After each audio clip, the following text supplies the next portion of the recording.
Saya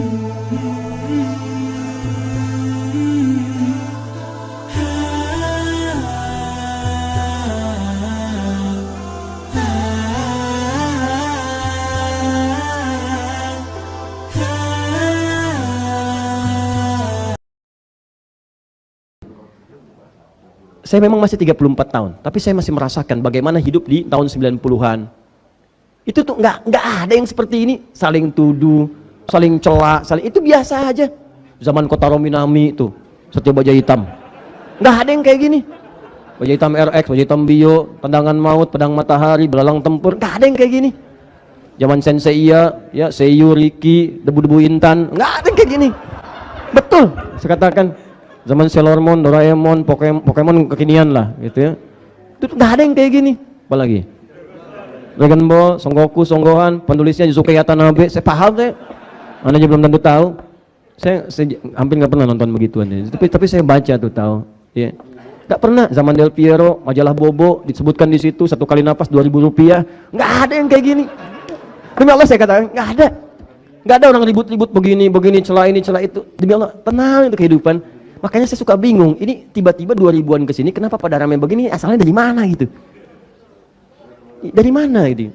Siapa yang mengajarkan? Apa keinginannya? Nah, tapi tetap kita pun tidak boleh berprasangka buruk. Kalau kita sama-sama berprasangka buruk, apa bedanya?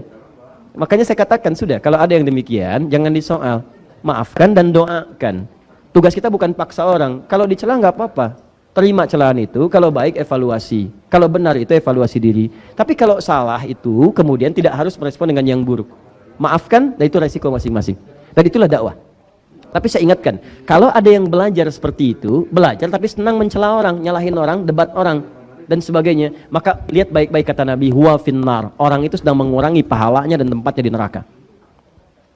Auliyasrifa wujuhan nas ilaih, atau dia belajar cita-cita jadi ustadz supaya yang populer, dan kemudian dengan popularitasnya dia kumpulkan jamaah, dia arahkan kepada dirinya saja dan nggak boleh belajar dengan orang lain. Hadisnya ada.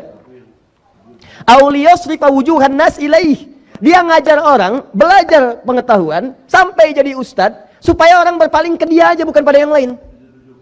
Belajar dengan saya aja, yang lain salah, yang lain nanti terperosok kepada bid'ah.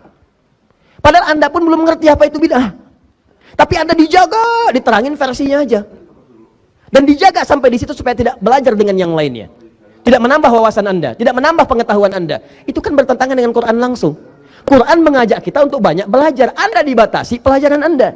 Nabi mengajak Anda menambah wawasan. Anda diminta belajar pada itu aja, jangan pada yang lain. Sedangkan sifat manusia tidak sempurna. Bagaimana kalau satu orang itu salah berijtihad, maka semua akan salah. Ini yang jadi bahaya.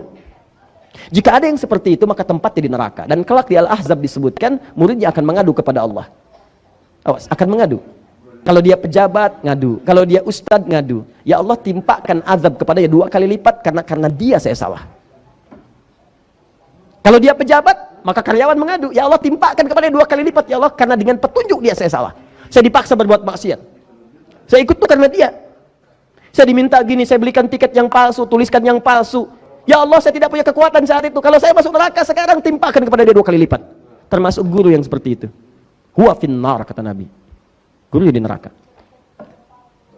Nah, maka seperti itu. Jadi kalau gurunya sudah banyak mencela, maka otomatis muridnya pun akan pandai mencela. Ya. Itu yang paling bahaya. Jelas ya? Nah, saya tidak sedang menyoal siapapun, tidak. Saya ingin menjelaskan fungsi keterangan Nabi. Kalau Anda keberatan, silahkan tanyakan pada Nabi.